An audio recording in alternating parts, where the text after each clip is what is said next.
بے شمار فوائد حاصل کرتا ہے۔ پہلا فائدہ اسے یہ ملتا ہے کہ وہ نبیوں کی صفات کو اپنے اندر پیدا کرتا ہے۔ اللہ تبارک و تعالیٰ نے جتنے نبی اس کائنات کے اندر مبعوث فرمائے، تمام کے تمام نبی اخلاق کے پیکر تھے، بہترین اخلاق کے مالک تھے، اور سب سے آخر میں آنے والے پیغمبر، میرے اور آپ کے دلوں کی دھڑکن جناب محمد رسول اللہ صلی اللہ علیہ وسلم کے اخلاق کا تذکرہ جب اللہ تبارک و تعالیٰ نے قرآن مجید میں کیا تو اللہ تبارک و تعالیٰ نے قلم کی قسم اٹھائی، اور اس قلم کے ساتھ جن لائنوں کے اوپر لکھا جاتا ہے ان کی قسم اٹھائی، اور پھر فرمایا تیرے رب کی نعمت کے ساتھ کہ تو مجنون، پاگل اور دیوانہ نہیں ہے، وَإِنَّ لَكَ لَأَجْرًا غَيْرَ مَمْنُونٍ، اور آپ کو ہم نے ایسا اجر عطا کیا ہے جو کبھی رکنے والا نہیں ہے، وَإِنَّكَ لَعَلَىٰ خُلُقٍ عَظِيمٍ، اور ہم نے آپ کو بہترین اخلاق کا مالک بنایا، بہترین اخلاق کا مالک بنایا۔ رسول اللہ صلی اللہ علیہ وسلم اپنی بعثت کے جو مقاصد ہیں بیان کرتے ہوئے یہ بات آپ نے ایک دفعہ ارشاد فرمائی، انما بعثت، مجھے اللہ تبارک و تعالیٰ نے اس لیے بھی مبعوث کیا ہے لأتمم مکارم الاخلاق، کہ میں تمام عزت والے اخلاق، اچھے اخلاق کی تکمیل کر کے چلا جاؤں۔ تو نبی علیہ السلام کی آمد کا مقصد بھی یہی ہے کہ دنیا اخلاق کا پیکر بن جائے، آپ کے ماننے والے بہترین اخلاق کے حامل ہو جائیں۔ تو نبیوں کی صفت وہ بندہ اپنے اندر پیدا کرتا ہے جو بندہ اچھے اخلاق کا مالک ہوتا ہے۔ اسی طرح وہ بندہ اہل جنت کی صفات میں سے ایک صفت اپنے اندر پیدا کر لیتا ہے، اور جب تک جنت میں جانے والی صفات انسان کے پاس نہیں ہوں گی تو وہ جنت میں نہیں جائے گا۔ یعنی آپ نے اپنے گھر میں اگر داخل ہونا ہے تو آپ کے پاس گھر میں جانے کے لیے، تالا کھولنے کے لیے چابی ہونی چاہیے۔ جس چیز سے آپ دروازہ کھول کے اندر جائیں گے وہ چیز آپ کے پاس ہونی چاہیے۔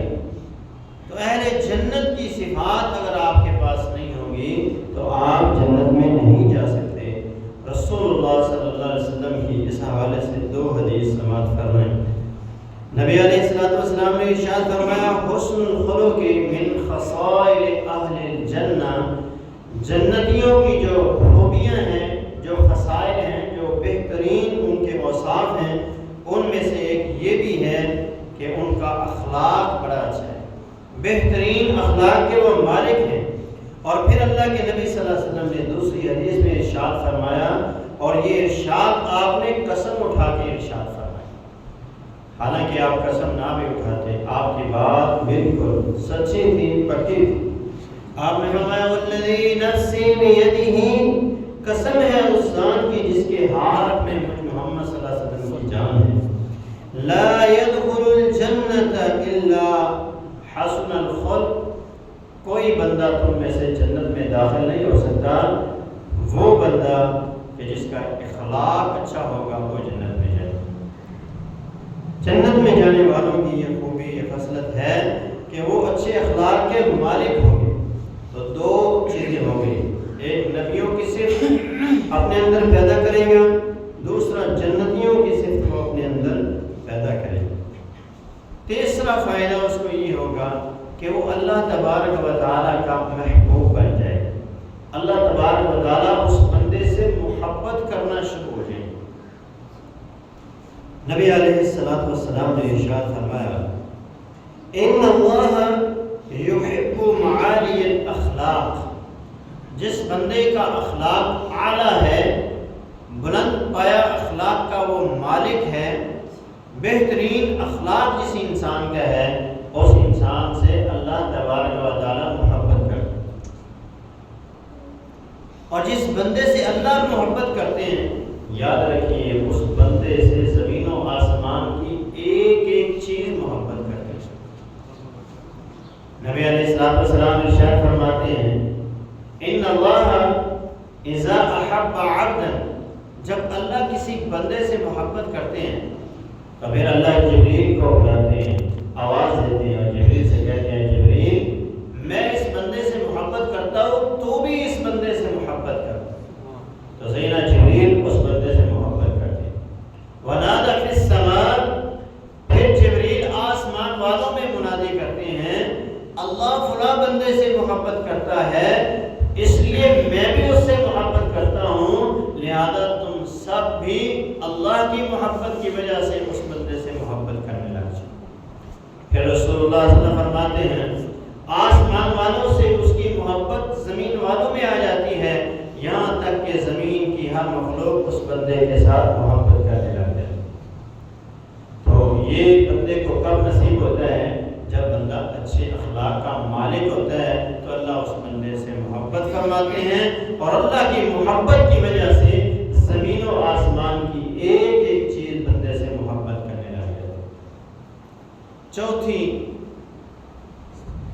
جو انسان کو چیز نصیب ہوتی ہے وہ ہے ایمان کی تکمیل۔ جب انسان کا اخلاق اچھا ہو جاتا ہے تو اس کا ایمان بھی مکمل ہونا شروع ہو جاتا ہے۔ رسول اللہ صلی اللہ علیہ وسلم کی حدیث سیدہ عائشہ اس حدیث کی راوی ہیں، فرماتی اللہ کے رسول نے فرمایا ان من اکمل المؤمنین ایمانا، یقیناً مومنوں میں سے کامل ترین ایمان والے وہ ہیں احسنہم خلقا، جن کا اخلاق بڑا اچھا ہے، جو اخلاق کے اچھے ہیں، وَأَلْتَفُهُمْ بِأَهْلِهِ، اور وہ بھی کامل ایمان والے ہیں جو اپنے گھر والوں کے ساتھ محبت کرتے ہیں، ان کے ساتھ نرمی کرتے ہیں، ان کے ساتھ پیار کرتے ہیں۔ تو وہ بندہ اپنے ایمان کو مکمل کر لیتا ہے جو بندہ اپنے اخلاق کو درست کرے۔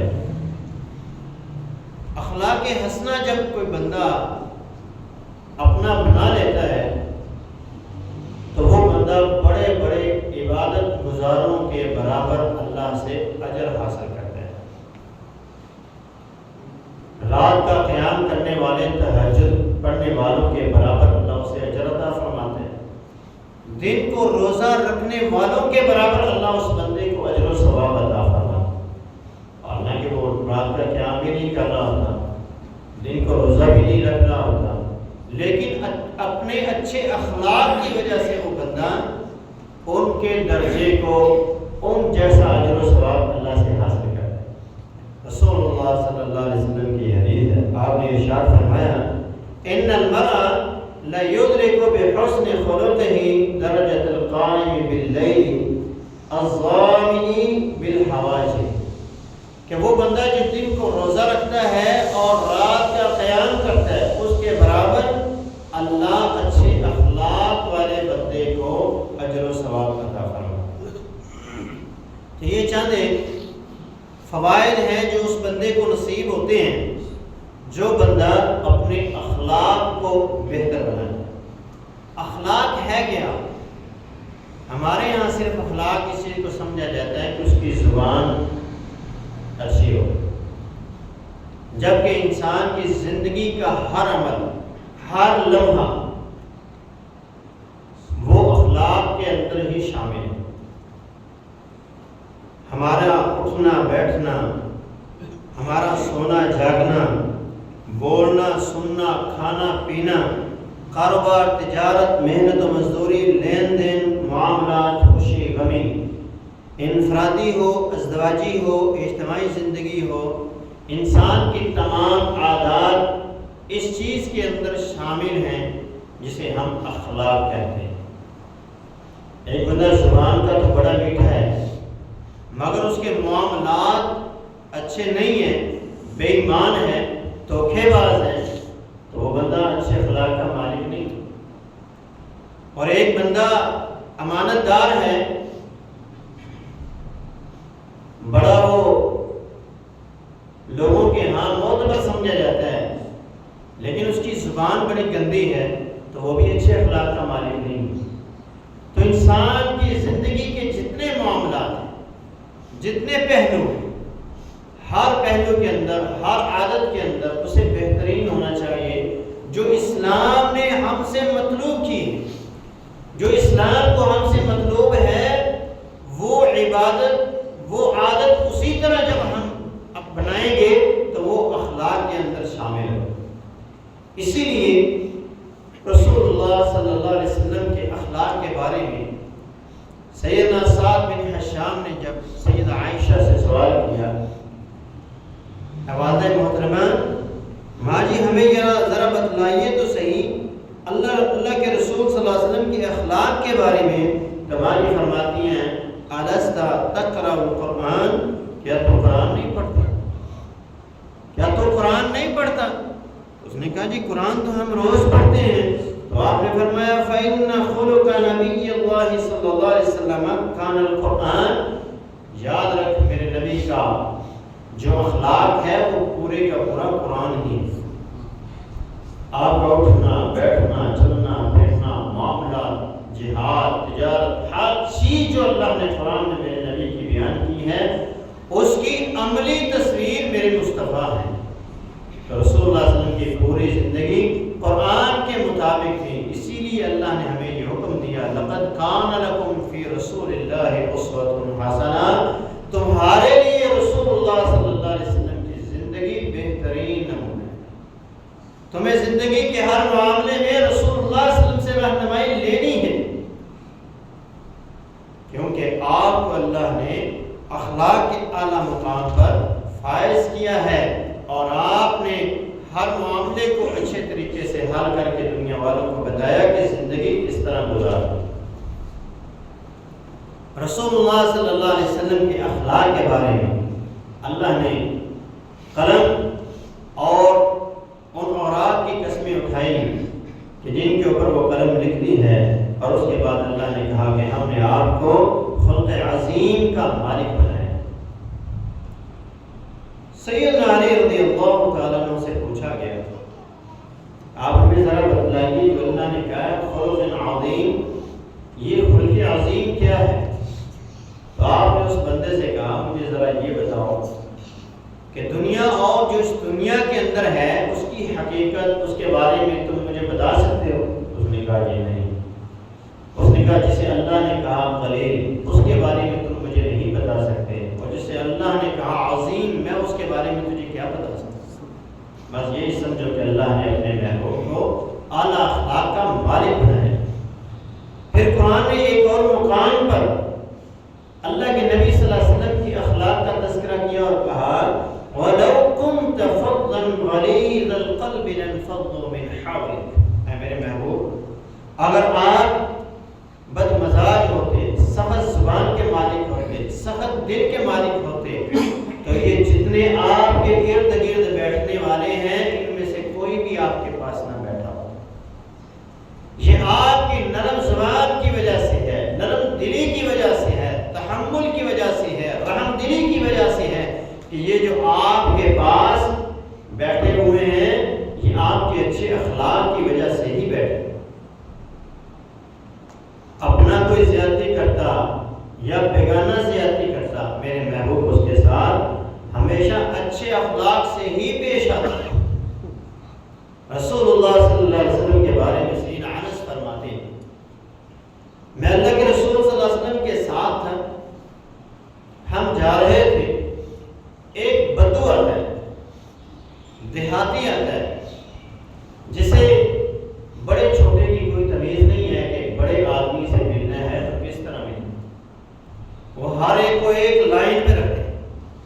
وہ اللہ کے نبی صلی اللہ علیہ وسلم کو اس انداز میں ملتا ہے کہ نبی علیہ السلام کے کندھے پر چادر تھی، اور وہ چادر جو تھی ابھرے ہوئے حاشیے والی تھی، یعنی چادروں کے اندر جس طرح ڈیزائن ہوتا ہے جس طرح ہمارے یہاں تلے سے یا کسی دوسرے دھاگے سے وہ ڈیزائن بنایا جائے، تو اس چادر کے اندر وہ لائنیں لگی ہوئی تھی اور اس نے وہ چادر پکڑ کر اس طرح کھینچی کہ نبی علیہ السلام کے کندھے پر وہ نشان بھی پڑ گئے اور وہ چادر بھی پھٹ گئی۔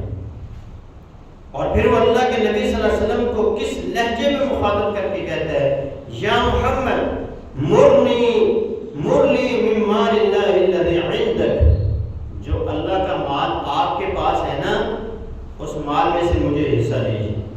فالتفت الیہ، آپ نے اس کی طرف دیکھا، فضحک، آپ مسکرانا شروع ہو۔ ثم امر له بعطاء، پھر آپ نے اپنے صحابہ کو حکم دیا اس کو کچھ دو، اس کو دے دو۔ یہ ہے میرے نبی علیہ السلام کا اخلاق کہ وہ زیادتی کر رہا ہے، نام سے مخاطب کر رہا ہے اور سختی سے پیش آ رہا ہے، جبکہ اللہ کے رسول صلی اللہ علیہ وسلم اس کو دیکھ کر مسکرا رہے ہیں اور آپ اس کے ساتھ نرمی والا معاملہ کر رہے ہیں۔ ہم بھی ذرا اپنے گریبانوں میں جھانکیں، ہم اپنوں کے ساتھ، اپنی اولاد کے ساتھ، اپنے بیوی بچوں کے ساتھ، اپنے بہن بھائیوں کے ساتھ کیا ہمارا رویہ ایسا ہے؟ کیا ہمارے ساتھ اگر کسی نے زیادتی کی تو ہم نے رسول اللہ صلی اللہ علیہ وسلم کے اس اسوہ کو، آپ کی اس اخلاق کو اپنایا یا نہیں اپنایا؟ ہماری حالت تو یہ ہوتی ہے کہ وہ کوئی بات بھی نہیں کر رہا ہوتا، بلکہ اگر سخت لہجے میں کوئی بات کر دے تو ہم اس کو آگے سے 5 سال اس سے زیادہ سخت جواب دیتے ہیں، اینٹ کا جواب پتھر سے دینے کی کوشش کرتے ہیں۔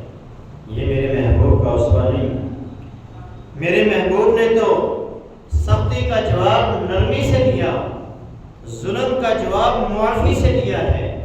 اٹھائیے طائف والوں کے ظلم کو کہ میرے محبوب کے جسم اطہر سے خون بہہ رہا ہے اور اس قدر آپ تکلیف میں تھے کہ ایک درخت کے سائے میں یا دیوار کے سائے میں آپ نے ٹیک لگائی اور آپ کے ساتھ سیدنا زید رضی اللہ عنہ کہا، اللہ کے رسول ان ظالموں کے لیے بد دعا کیجیے جنہوں نے آپ کے خون کو بہایا، جنہوں نے آپ پر ظلم کیا۔ تو میرے محبوب فرماتے ہیں، اللہم اہد قومی فإنہم لا یعلمون، اے اللہ میری قوم میرے مقام مرتبے کو پہچانتی نہیں ہے، تو انہیں ہدایت عطا فرما۔ پہاڑوں کا فرشتہ سامنے کھڑا ہے، آپ حکم دیجیے میرے محبوب اس بستی کو 2 پہاڑوں کے درمیان اس طرح پیس دیتے ہیں جس طرح چکی میں گندم کو پیس کے آٹا بنا دیا جاتا ہے۔ میرے محبوب تو اس قدر رحیم تھے، نرم دل تھے، اچھے اخلاق کے مالک تھے کہ وہ ظلم کر رہے ہیں اور آپ ان کے لیے دعائیں کر رہے ہیں، اور فرمایا مجھے امید ہے کہ اللہ ان کی نسلوں سے ایسے لوگ ضرور پیدا کرے گا جو ایک اللہ وحدہ لا شریک کی عبادت کرنے والے ہیں۔ پھر آپ دیکھیے جب آپ مکہ میں فاتح کی حیثیت سے داخل ہوئے، میرے محبوب مکہ میں داخل ہوئے، مکہ والوں کا ظلم آپ کے سامنے ہے۔ کہیں بلال کو زمین تپتی ہوئی زمین پہ لٹا دیا جاتا، سینے پہ پتھر رکھ دیے جاتے، کہیں سنیرہ کی آنکھوں میں لوہے کی سلائیوں کو گرم کر کے جو ڈالا گیا وہ میرے محبوب کو یاد آتا ہو، کہیں سمیہ کے جسم کے 2 ٹکڑے میرے محبوب کو یاد آتے ہوں گے، کہیں یاسر رضی اللہ تعالی عنہ ان کی موت میرے محبوب کو یاد آتی ہوگی۔ میرے محبوب کو اپنے تمام عزیز و اقربا، تمام ساتھی یاد آتے ہوں گے جن پر ظلم و ستم ہوتا رہا ہوگا، لیکن میرے محبوب مکہ میں داخل ہوتے ہوئے آپ نے اعلان کر دیا، آج جو مکہ میں داخل ہو جائے اسے بھی، جو بیت اللہ میں داخل ہو جائے اسے بھی معافی ہے، جو اپنے گھر کا دروازہ بند کر لے اسے بھی معافی ہے، جو ابو سفیان میرا دشمن ہے اس کے گھر میں داخل ہو گیا اس کے لیے بھی معافی ہے، ہندا کے گھر میں جس نے اپنا لے لی اسے بھی معافی ہے، جو تلوار پھینک دے اسے بھی معافی ہے۔ ہر ایک کے لیے میرے محبوب معافیوں کا اعلان کر رہے ہیں۔ سارے کے سارے سرداران قریش میرے محبوب کے سامنے کھڑے ہیں اور آپ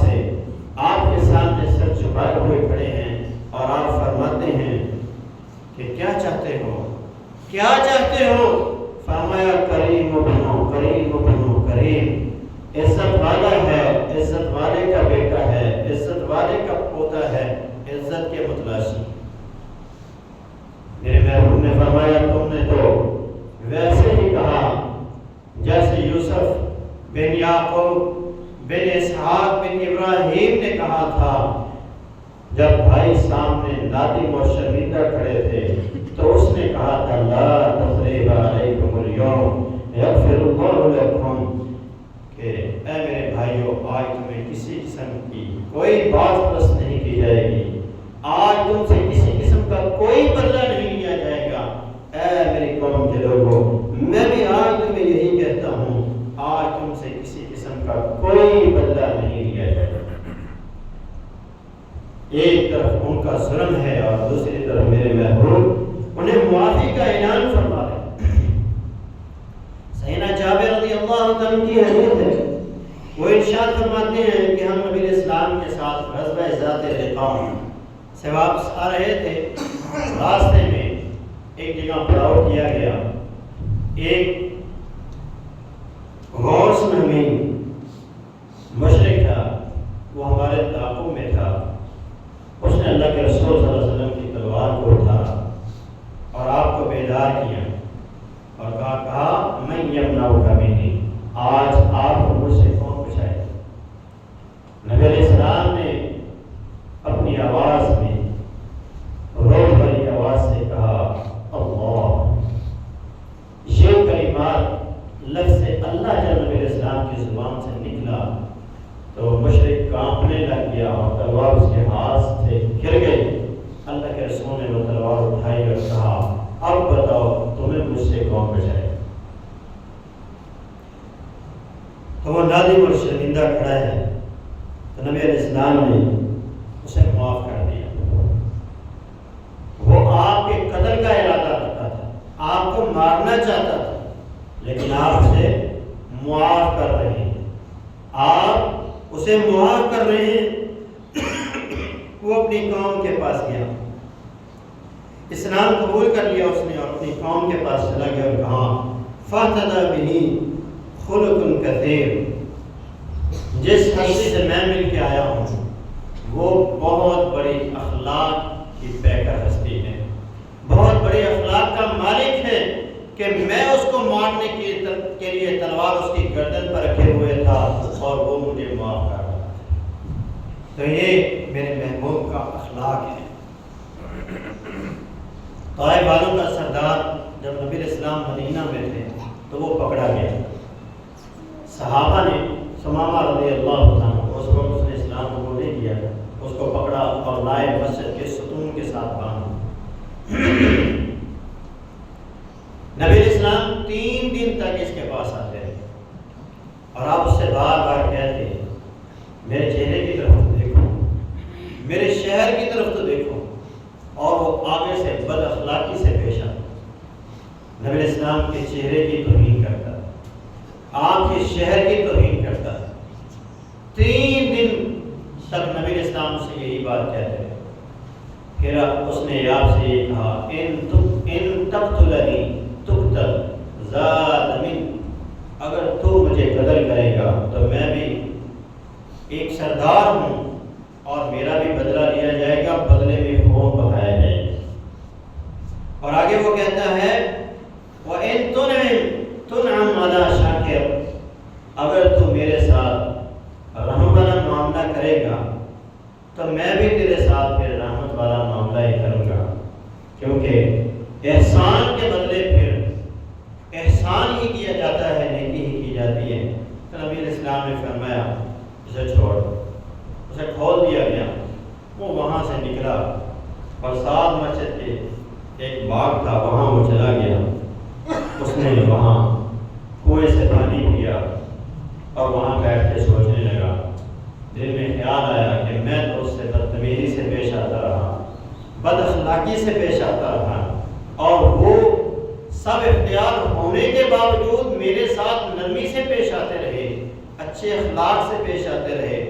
دل میں خیال آیا کہ نہیں یہ تو واقعی نہیں اللہ کے نبی۔ واپس آئے اللہ کے رسول صلی اللہ علیہ وسلم کے پاس، اسلام قبول کیا اور پھر کہنے لگے یا محمد صلی اللہ علیہ وسلم واللہ ما كان على الارض وجه ابغض الی من وجهک، اے میرے محبوب آپ کے چہرے سے ناپسندیدہ چہرہ مجھے زمین پر کسی کا لگتا نہیں تھا، اور آپ کے شہر سے ناپسند شہر مجھے زمین پر کوئی شہر نہیں لگتا تھا، اور لیکن اب معاملہ ایسا ہے فقط اصبح وجهک احب الوجوہ الی، اب دنیا میں جتنے چہرے ہیں سب سے بڑھ کے جس چہرے سے مجھے محبت ہے وہ آپ کا چہرہ ہے۔ آپ کے شہر سے بڑھ کے کسی شہر کی محبت میرے دل میں نہیں ہے۔ تو یہ نبی اسلام کے اخلاق ہیں کہ نبی اسلام کے اخلاق کی وجہ سے وہ بندہ دائرہ اسلام میں داخل ہو جاتا ہے۔ اخلاق کی انتہا ہے کہ نبی علیہ السلام کا ازلی دشمن جو تھا عبداللہ بن ابی منافق، اس نے ہر موقع پر اسلام کو نقصان پہنچانے کی کوشش کی، اس نے مسلمانوں کو نقصان پہنچانے کی کوشش کی،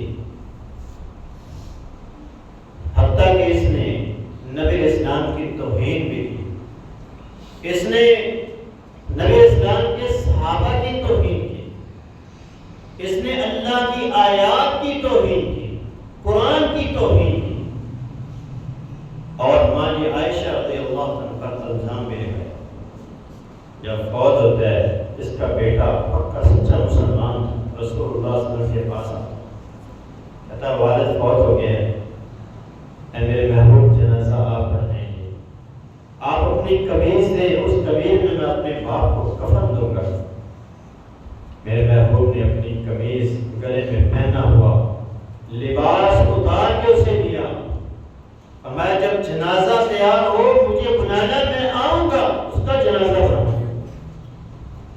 نبی علیہ السلام جنازہ تیار ہوا، آپ آئے، جنازہ پڑھایا، قبر میں اترے، آپ نے اپنا لعاب دین اس کے منہ میں ڈالا، کیونکہ اس نے اسلام اللہ اور اس کے رسول کا استہزاء کیا تھا، اللہ کے کاروں میں یہ فارغ تھا۔ اللہ نے کہا استغفر لہم او لا تستغفر لہم، آپ ان کے لیے ایک بار کیا بار بار بھی اگر بخشش کی دعا کریں گے ہم اسے معاف نہیں کریں، آپ اگر 70 بار بھی مغفرت مانگیں گے پھر بھی ہم اسے معاف نہیں کریں۔ لیکن نبی علیہ السلام کے اس عمل کی وجہ سے ہوا گیا، پھر آپ علیہ السلام کے اس عمل سے کیا ہوا؟ امام قرطبی تفسیر قرطبی میں لکھتے ہیں فَأَسْلَمَ وَتَابَ لِهَذِهِ الْفِعْلَةِ مِنْ رَسُولِ اللَّهِ أَلْفُ رَجُلٍ، اس کے جو پیروکار تھے ان میں سے 1000 منافق نے دوبارہ اسلام قبول کیا اور توبہ طائب۔ تو یہ اچھے اخلاق کا نتیجہ تھا کہ جو آپ پر ظلم کرتا رہا، آپ کو اذیت پہنچاتا رہا، رسول اللہ کے صحابہ کو اذیت پہنچاتا رہا، اللہ کو دھوکہ دینے کی کوشش کرتا رہا، تو ایسا بندہ رسول اللہ صلی اللہ علیہ وسلم نے اس کے ساتھ بھی اچھے اخلاق کا مظاہرہ کیا، اور اس اچھے اخلاق کی وجہ سے 1000 کے قریب جو لوگ تھے وہ دائرہ اسلام میں دوبارہ داخل ہو گئے۔ شاعر نے کیا خوب کہا ہے نبی اسلام کے اخلاق کے بارے میں، وہ کہتا ہے محبت کے یوں جس نے دریا بہائے، محبت کے یوں جس نے دریا بہائے، دل ان کا بھی چھینا جو سر لینے آئے، یہ بندہ نوازی کے جوہر دکھائے، خود کھا کے جو اور جواہر لٹائے، خوشی اپنی غیروں کے غم میں بلا دی، دیا درد جس نے اسے بھی دعا دی۔ تو یہ میرے محبوب کے اخلاق ہیں، یہ اخلاق ہم میں سے بھی ہر بندے کو اپنانے، اپنا تکلیف دیتا ہے یا بیگانہ تکلیف دیتا ہے، کاروباری معاملات میں کچھ اونچ نیچ ہوتی ہے تو آپ نے صبر کا مظاہرہ کرنا ہے، اچھے اخلاق کا مظاہرہ کرنا ہے، اپنی زبان سے، اپنے ہاتھ سے، اپنے اعمال سے کسی مسلمان کو، اپنے بھائی کو تکلیف مت دیں۔ یہ اخلاق ہیں جو رسول اللہ صلی اللہ علیہ وسلم نے ہمیں سکھائے ہیں۔ رسول اللہ صلی اللہ علیہ وسلم گھر میں، باہر، اپنوں کے لیے، غیروں کے لیے اخلاق کے پیکر تھے۔ انسان کے اخلاق کا پتہ اس وقت چلتا ہے جب اس کے گھر والے گواہی دیتے. باہر ہم بڑے متقی پرہیزگار بنے ہوتے ہیں، لوگ سمجھتے ہیں بڑے اچھے اخلاق کا مالک ہے، اس کی زبان بڑی میٹھی ہے، ایسا ہے ویسا ہے. لیکن اصل اخلاق اس بندے کا اچھا ہے جس بندے کے گھر سے گواہی ملتی ہے کہ یہ بندہ اچھا ہے. جس بندے کے گھر میں تعلقات اچھے نہیں ہیں، بیوی کے ساتھ، بچوں کے ساتھ، والدین کے ساتھ، بھائیوں کے ساتھ، بہنوں کے ساتھ، رشتہ داروں کے ساتھ، جو اچھا نہیں ہے وہ سمجھے اس کا اخلاق اچھا نہیں ہے. لوگوں سے اچھا سلوک کرنے سے پہلے گھر والوں کے ساتھ اچھا سلوک کیجیے. گھر والوں سے، اپنے گھر سے ابتدا کیجیے کہ آپ کا اخلاق اچھا ہو. باہر بات میں اللہ نے بھی یہی حکم دیا، قُوا أَنفُسَكُمْ وَأَهْلِيكُمْ نَارًا، اپنے آپ کو بھی بچاؤ، گھر والوں کو بھی جہنم کی آگ سے بچاؤ. اور پھر بعد میں بات والوں کی باری. اگر آپ کا اخلاق اپنے گھر والوں کے ساتھ اچھا نہیں ہے تو باہر آپ جتنے مرضی اخلاق کے پیکر بن جائیں، آپ اچھے اخلاق کے مالک نہیں. آپ کا یہ اخلاق آپ کو فائدہ دینے والا نہیں ہے. آپ دیکھیں نبی علیہ السلام کے خادم سیدنا انس رضی اللہ عنہ آپ کے اخلاق کی گواہی دیتے. ہمارے جتنے ملازم ان سے پوچھیں کہ آپ کا مالک کیسا ہے، پتہ چل جائے گا کہ آپ کتنے اچھے اخلاق کے مالک ہیں. عدم موجودگی میں پوچھیں، سامنے تو آپ بندہ جھوٹ بول جاتا ہے، پردے ڈال جاتا ہے، لیکن جب آپ موجود نہیں ہوں گے کسی سے کہہ کے پوچھیں آپ کا ملازم آپ کے بارے میں کیا رائے رکھتا ہے. جو رائے رکھتا ہے سمجھ لیں کہ آپ کا اخلاق ہوگا. نبی اسلام کے خادم سیدنا انس آپ کے اخلاق کی گواہی دیتے. کیسے؟ خدمت النبی صلی اللہ علیہ وسلم 10 سنین، کہتے ہیں میں نے نبی اسلام کی 10 سال خدمت کی. فما قال لی اوف، ڈانٹنا تو دور کی بات ہے، میرے محبوب نے آج تک مجھے اوف بھی نہیں کہا. یعنی تو کام جب کوئی خراب ہو جاتا ہے کہتا ہو یہ کیا ہوگا، تو اوف بھی اللہ کے رسول صلی اللہ علیہ وسلم نے مجھے نہیں کہا. ہم تو ڈنڈوں سے ملازموں کو مار رہے تھے، ہم تو گالیاں دے رہے تھے. اپنے اپنے گریبان میں جھانکے کیا ہمارا اخلاق وہ ہے جو رسول اللہ صلی اللہ علیہ وسلم کا اخلاق تھا، جو اللہ نے ہم سے مطلوب تھا کہ تم ایسے بنو کہ ہم ویسے ہیں نہیں ہیں. رسول اللہ صلی اللہ علیہ وسلم کے اخلاق کے بارے میں پھر مزید فرماتے ہیں، اللہ کے رسول مجھے کسی کام کے لیے بھیجتے، میں بچوں کے ساتھ کھیلنے لگ جاتا، اور پھر اللہ کے رسول صلی اللہ علیہ وسلم پیچھے آتے، مجھے دیکھتے اور کہتے تو نے یہ کام، اس کام کے لیے میں نے تجھے بھیجا تھا. تو کہا اللہ کے رسول بھول گیا، ابھی جاتا. تو فرماتے ہیں مجھے اللہ کے رسول نے یہ کبھی نہیں کہا کہ یہ کام تو نے کیوں نہیں کیا، اور یہ کام تو نے کیوں کیا، یہ بھی آج تک نے کبھی نہیں کہا. 10 سال ایک عرصہ ہے، 1-2 دن کی بات نہیں، 10 سال کے عرصے میں بھی کبھی اللہ کے رسول نے مجھے ڈانٹا بھی نہیں، اوف تک کا کلمہ نہیں کہا. اس کے بعد بندے کے اخلاق کی جو گواہی ہوتی ہے وہ اس کی بیوی سے ملتی ہے. بیوی اگر کہے کہ واقعی میرا شوہر اچھے اخلاق کا مالک ہے، بہت اچھا ہے، تو پھر سمجھ لیں کہ آپ اچھے اخلاق کے مالک ہیں. سیدہ عائشہ فرماتی ہیں اللہ کے رسول صلی اللہ علیہ وسلم کے اخلاق یہ تھے کہ آپ گھر میں اپنے کام خود کر لیا کرتے، اپنی ضرورت کی چیزیں خود اٹھا لیا کرتے تھے، ہر چیز پر ہمیں حکم نہیں دیا کرتے تھے.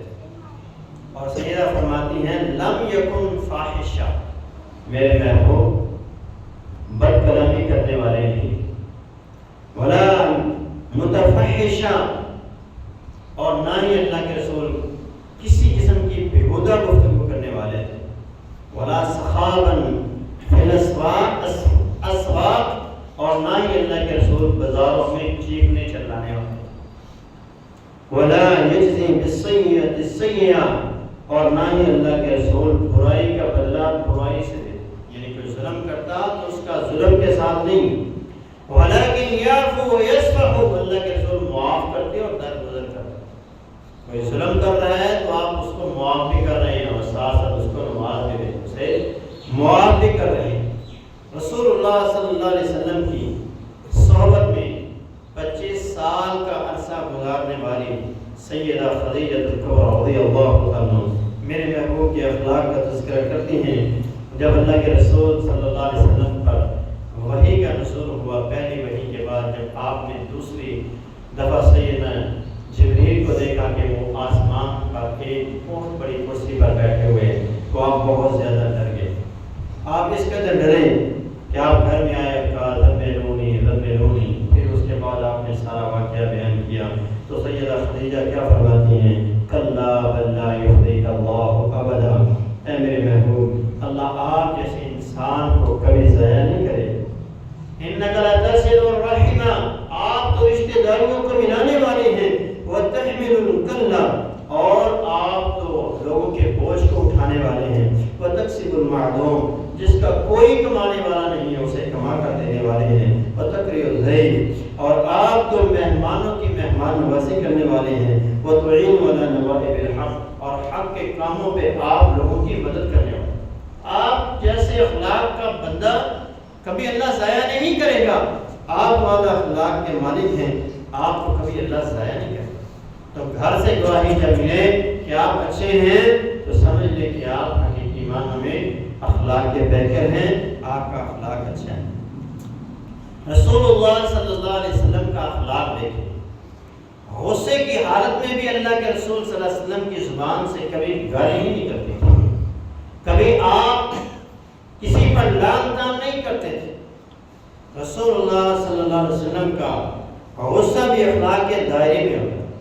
نبی علیہ السلام ایک دفعہ تشریف فرما تھے، یہودیوں کی ایک جماعت ہے، اور انہوں نے آگے کہا السلام علیکم، آپ پر موت واقع ہو۔ نبی علیہ السلام نے ان کے الفاظ کی نشاندہی کاری کہ انہوں نے کیا لفظ بولے ہیں، تو نبی علیہ السلام نے صرف اتنی بات کہی وعلیکم، کہ تم پر۔ سیدہ عائشہ نے جب سنا کہ وہ نبی اسلام کے لیے موت کی بد دعا کر رہے ہیں، تو وہ غصے میں آ گئے اور انہوں نے لعن طعن کرنا شروع کیا، علیکم ولعنکم اللہ وغضب اللہ علیکم، تم پر اللہ کی لعنت ہو، تم پہ اللہ کا غضب ہو، تم پر موت ہو۔ نبی علیہ السلام نے سیدہ عائشہ سے فرمایا مہلاً یا عائشہ، اے عائشہ خاموش ہو جائے، علیک بالرفق وإیاکی، اپنے اوپر نرمی کو لازم پکڑو اور بچ جاؤ اس چیز سے، والفحش والعنف، بدتمیزی سے، بد زبانی سے اور سختی سے اپنے آپ کو بچا۔ انہوں نے میرے لیے بد دعا کی، تو میں نے آگے سے جو الفاظ کہے ہیں وہ اللہ نے قبول کر لیے ہیں، اور ان کی بد دعا میرے حق میں قبول نہیں۔ تو یہ نبی اسلام کا اخلاق ہے کہ آپ غصے میں بھی ایسا کلمہ اپنی زبان سے نہیں نکالتے۔ سیدنا انس رضی اللہ عنہ فرماتے ہیں لم یکن النبی صلی اللہ علیہ وسلم سبابا، نبی اسلام گالی دینے والے نہیں، گالی نہیں دیا کرتے۔ وہ ایک حدیث میں آتا ہے کہ حضرت ابو بکر صدیق اور نبی اسلام جا رہے، تو ایک بندے نے حضرت ابو بکر صدیق کو گالی دی، آپ خاموش رہے، وہ بھی خاموش رہے، دونوں یہ بھائی حضرت ابو بکر صدیق اور نبی اسلام خاموش کھڑے۔ جب اس بندے کی بدتمیزی حد سے بڑھ گئی تو پھر حضرت ابو بکر صدیق نے آگے اس کو جواب دیا، حضرت محمد صلی اللہ علیہ وسلم وہاں سے چل دیا۔ تو نبی علیہ السلام سے حضرت ابو بکر صدیق کہا اللہ کے رسول جب وہ گالیاں دے رہا تھا تو آپ خاموشی سے کھڑے رہے، اور جب میں نے اس کو جواب دیا تو آپ چل دیے۔ فرمایا جب تک تو خاموش رہا تیری طرف سے اللہ کے فرشتے اسے بد دعا دیتے رہے، اس کا جواب دیتے رہے، اور جب تم نے خود جواب دینا شروع کر دیا تو میں نے سمجھا اب یہاں کھڑا رہنا مناسب نہیں ہے، چلا جاتے۔ تو نبی علیہ السلام کی یہ صفت ہے کہ آپ گالی دینے والے نہیں تھے، ولا فاحشہ، آپ بد زبان نہیں تھے، ولا لعان، اور آپ لعن طعن کرنے والے نہیں تھے۔ وَكَانَ يَقُولُ لِأَحَدِنَا عِنْدَ الْمَكْتَبَةِ، فرماتے ہیں سیدنا انس کہ جب نبی اسلام کو غصہ آ جاتا اور نبی اسلام پھر اتنا کلمہ کہہ دیتے ہوتے تھے،